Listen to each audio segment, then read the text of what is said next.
Hey, and welcome to the B2B Marketing Gap podcast with me, Jade Tambini, aka B2B Jade. I would love to talk to you about how many strategies you should be using within your marketing strategy, because this is a really common issue that marketers get hung up on. If you're in a company where resources are limited, you're not a huge team, maybe you're not outsourcing very much, and you feel like you're doing a little bit too much, this is going to be genuinely just a breath of fresh air. I'm going to give you the number that I ideally think that you should be incorporating into your marketing strategy with some ideas. And I'm also going to talk about the dangers and pitfalls in doing too much. But before we get started, I do want to let you know that B2B Breakthrough Academy, my 6-module on-demand, immediate access marketing strategy course, is currently in doors open mode, and the doors close on Wednesday, 15th of July. Do not worry if you're watching in the future. We do open the doors from time to time throughout the year, but it's not that often. If you do want to join me inside the academy, make sure that you hit the link in the description box and you can find out more. So why did I decide to do this episode?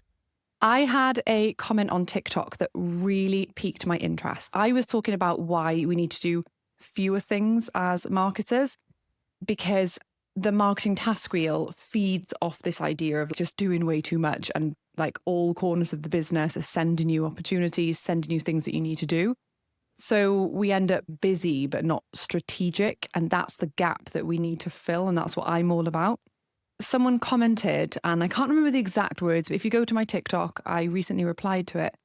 They commented, "This is not true. Omni-channel delivers the best return on investment for marketing versus single channel." I've got a few things that I want to talk about on that front, because the first thing is I wasn't suggesting going with the fewest possible channels. I was talking about the fewest possible strategies, like the fewest approaches in our marketing, not trying to do too many things. Now, you could actually have a strategy that is an integrated campaign, because omni-channel ultimately just means multi-channel, but to the same, it's not like just being in loads of places, fragmented. It's omni-channel means everything's tied up for one unique customer experience. So, you know, when you see an advert on the TV for a chocolate bar, but then you also see a bus ad that ties in with it, and then maybe you're visiting a website and a little something pokes up, and it's the same theme, it's the same journey that you're on, and they're communicating with you from different places and pulling it all together. That is omni-channel. That's obviously the gold standard for marketing. That's what we want to be doing. But I fear that in our little world as B2B marketers, we've confused that approach, which is highly effective, where you have a strategic approach of like, here's who we're targeting, here's why they should care about what we're saying, like explaining to them, this is the problem you're facing, these are the things you've tried, here is why we'd be a really good option for you to go for to help you solve this problem, and here's why probably it's dangerous to go with the others. That's kind of the mechanics of solid brand positioning. And then turning that into, okay, where are we going to put these messages and in what format and in what places? And it's on an integrated journey to kind of multi-touch point people to then ultimately get them into our pipeline or whatever the goal is. That is not what we're doing. Like when people say, oh, I'm doing an omni-channel, it's like, that's not what you're doing. What you're doing is scattergun, throwing stuff out there. Just because you're saying we will use the following types of marketing doesn't mean that you're like doing them strategically. You know, that's why you hear leaders say things like, oh, we should be on YouTube, we should do this, we should do this event, we should be advertising on the roundabout, we should sponsor our local football team, and everything's just scattergun. That's like the opposite of omnichannel. So my point is, and this is exactly what we do inside B2B Breakthrough Academy. In fact, if you saw my recent TikTok, one of our students, Alexandra, emailed me to let me know she's from a past cohort. And not only did she build her marketing strategy with me inside the academy, but once she delivered it, because obviously you've got to build it, then you've got to put it into place, and then only like after a amount of time will you see the results. She contacted me to say, look, as a result of the strategy we built and reducing the number of activities that we focused on and slimming down our like approaches, only like we've now doubled the number of sales won from marketing channels. So that's like such a great case study of why simplifying down, getting the basics right, and only focusing on like a manageable number of things is absolutely the way forward. And that's exactly why I do what I do, because I was sick of seeing marketers get stuck, feeling imposter syndrome, feeling like they're not good at what they do. Maybe you feel like this. I definitely did. And then thinking, I need to learn more. And then literally taking more and more courses to learn more, to beef up their knowledge, when they actually already pretty much have the knowledge they need. Like, you already have the knowledge you need. Maybe you do need to learn elements of strategy that are gaps. But in terms of like learning technical knowledge, most of the time it is just adding to the overwhelm. It's just adding to the list of like, I should be doing this, I should be doing that. Why aren't I doing this? Why aren't I good at this? And by learning how to hone what you already have into a framework that works for you, that you think, I feel comfortable with this, I'm excited to deliver this because this is realistic, that is what is going to get you not only closer to results like Alexandra, but it's also going to get you the respect of your leaders, because you'll start saying to them, guys, we can't keep doing what we've been doing. It's not working. And as you've seen, we're not getting the results we want. How long have we been taking this approach and not seeing the results we want?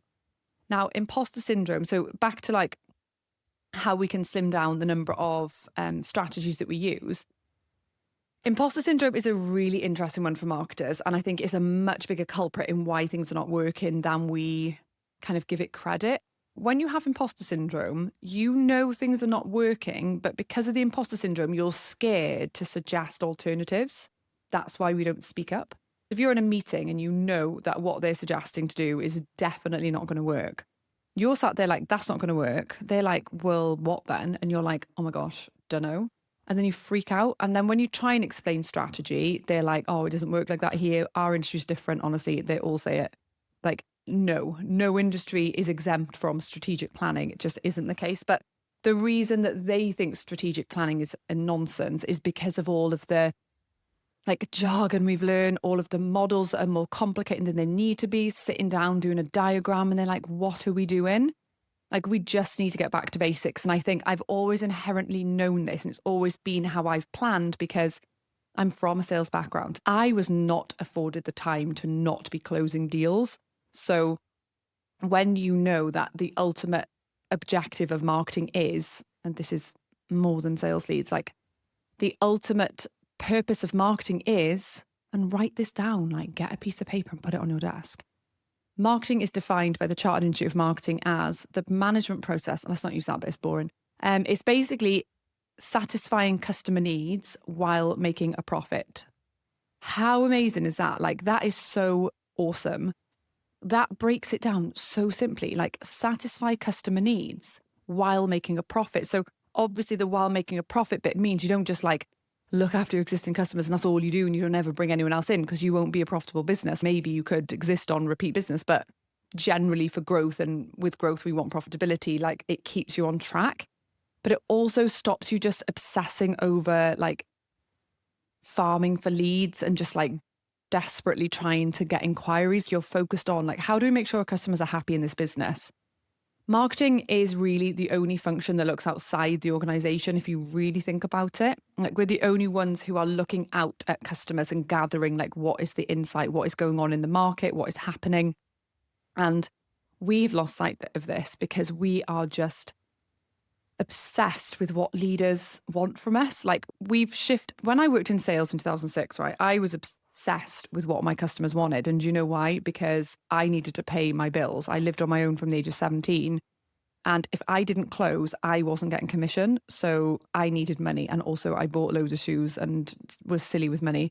So it wasn't like a dire situation.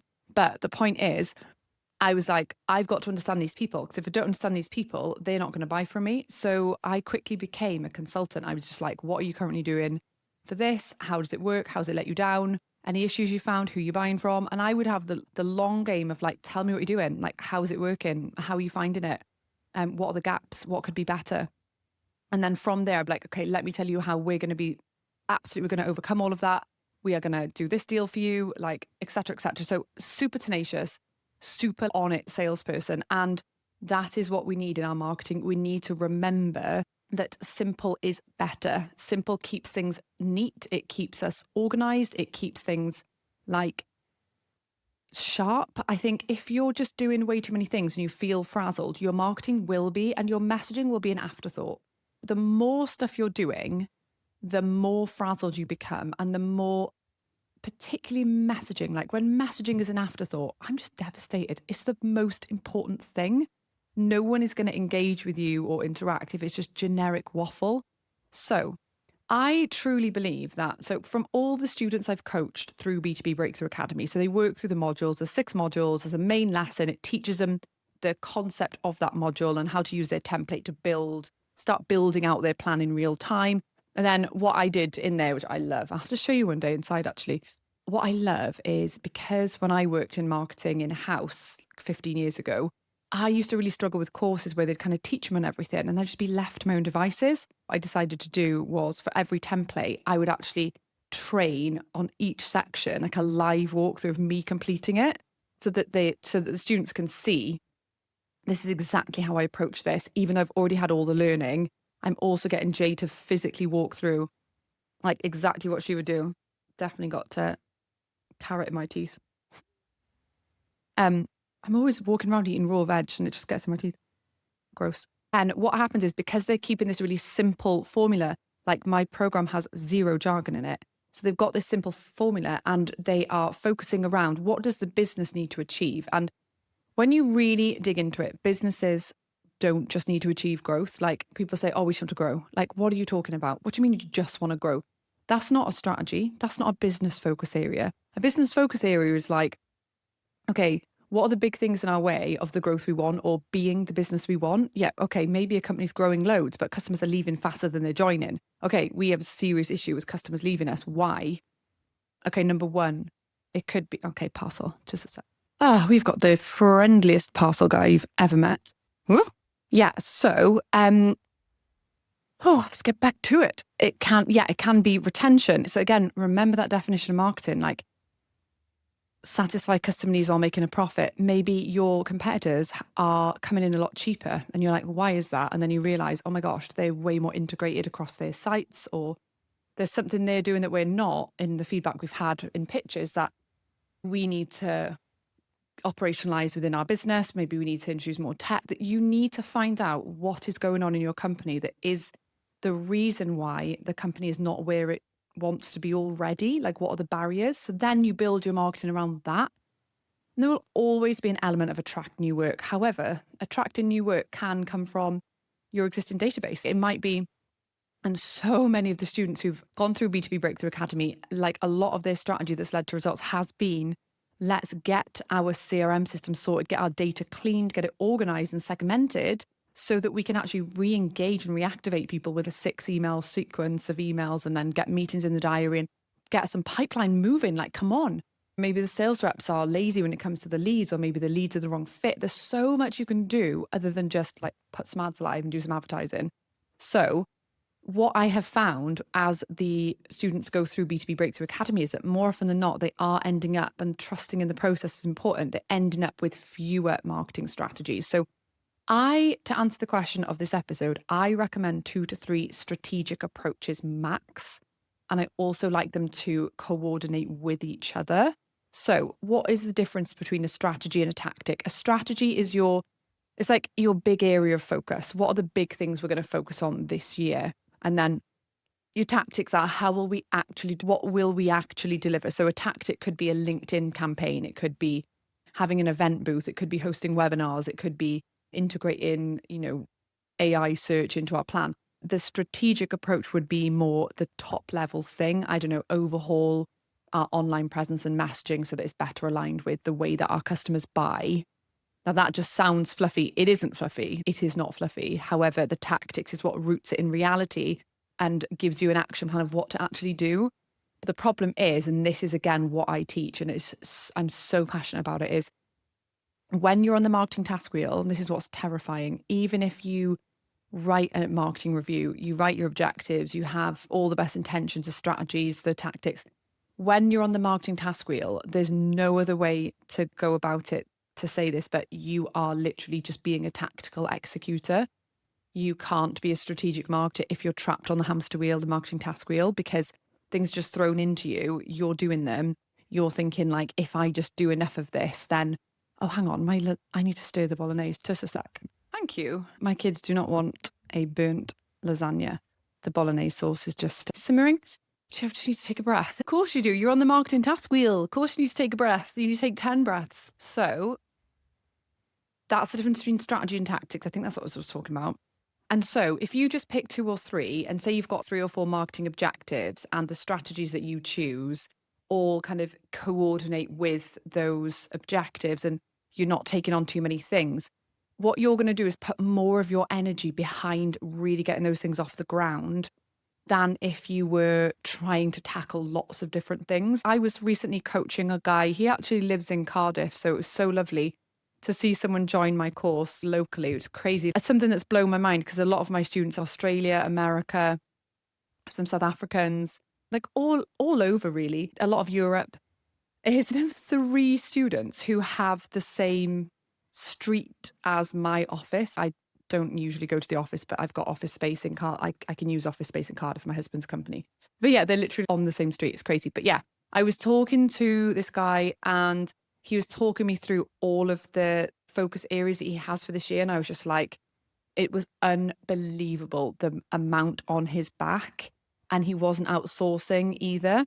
One of the first things that we did in his coaching in the community, he'd ask questions, I'd answer. And through the video lessons he was learning, was like stripping that right back, building that framework to look at, not just picking from a list of like, oh, what should we do? That doesn't work. No, because the best strategies could be sat there, but because you haven't given them the power they need behind them, you might write them off as rubbish because you're like, oh, well, that didn't work. But it's only because you didn't give it the time it needed. So we didn't just go through the list of like, here's what you should be working on. We actually just gutted it and did the process of what's the business need to focus on? What's marketing's role in that? What's the objectives? What's the strategies and what tactics will work best? So that it's like a clean slate. And do you know what it is? I love more than anything for marketers, like when you make that transformation from reactive, tactical executor to confident, empowered, grounded, strategic player in your business, is just how much happier you are in your life. You don't go home frazzled. You're like, you have finance director energy. And I talk about this all the time. You're like, you know what you're about. You know the score. You are comfortable to say to the business, look, that's not going to work. I would love for it to work. It's a great idea, but let's keep it simple. Let's focus on these 3 or 4 things. So back to the original point, this person who's saying, oh, omnichannel's got the better return on investment. Yeah, definitely. But if you're not in a position where your business can outsource and put the budget behind what's needed to get multiple channels off the ground within one individual campaign or strategic approach, then it's just not going to do anything. It's going to be worse. So hone down, simplify. If you need my help, please contact me. I'm always here to answer your questions about my course or just to chat in general. I love hearing from you. In fact, I had the loveliest email LinkedIn post today. I'm just going to read it out to you and I want to thank the person publicly because she really made my day. So Tanya, thank you so much, Tanya. Tanya said, where is she? Just start, make a habit. It's hard for me and I'm sure it is hard for you as well. Recently, I came across this wonderful marketing coach, strategist, Jade Tambini, and her channel, B2B Jade. But oh my gosh, I'm so glued to her style of thinking and talking, absolutely raw and unfiltered and beautiful. Jade, trust me, if you read this post, just know you have a new fan. Note, I'm very much likely to join B2B Breakthrough Academy. Tanya, thank you so much. And I've actually just got an inbox from her, so I'm going to read that in a minute and reply to you, Tanya. But honestly, messages like that make me so happy because sometimes it can feel like it's just so noisy out there. And I just think, what's the point? Sometimes I just think like the algorithm's just crazy now. Like there's no point unless you've got something clickbaity to say, no one wants to listen. And I don't want to talk about clickbait. I want to help you get back to basics, make simple changes, like strip back. The fundamentals in marketing have not changed ever. You have to learn them, but you have to learn them in a way that you can use them. And that's what I'm all about. So Tanya's made my week. I really appreciate when people reach out to me and I reply to every single person. Like I said, the doors to B2B Breakthrough Academy for this round of intake close on Wednesday, 15th of July. So you've got time to join us. Just head to b2bjade.com or hit the link in the show notes.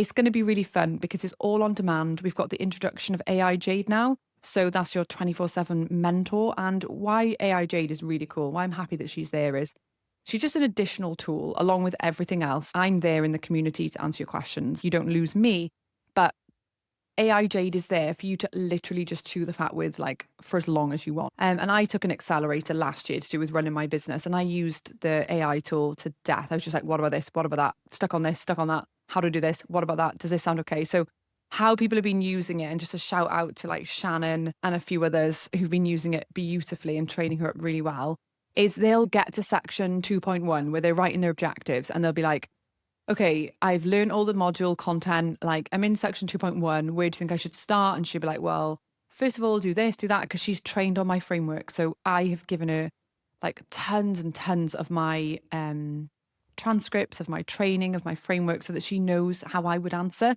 So it's just giving you that like additional booster of like, as if you're talking to me all day. But it's just regenerating what I would say to you. So people are like, is this an objective? And then she'll tidy it up for you. Or like, can you explain to me section 3.2? I'm stuck. So she's just like an ally. But also what I love is that because she's trained to be like me, you don't get that like chat GPT, like, you know, when you get like an essay and it's really patronizing and really cringe. She actually talks exactly like me. So everything's to the point, everything's simple. Like, I actually hang out with AI Jade more than I probably should. And don't forget to ask her what her favorite food is after a busy day creating content, because that's an interesting one. So thank you, Brian, for helping me train her on that as well. Because Brian asked and I was like, oh, I haven't trained her on like the personal questions. So you can always ask her things like that. So let me know in the comments or drop me a line. How many marketing strategies have you been attempting to cover? And is it too many? Like, do you think, yeah, it could do with simplifying? I would love to hear from you in the comments. Just let me know. And I will see you next time. And thank you for listening. Oh my gosh, I'm so out of breath. See you soon.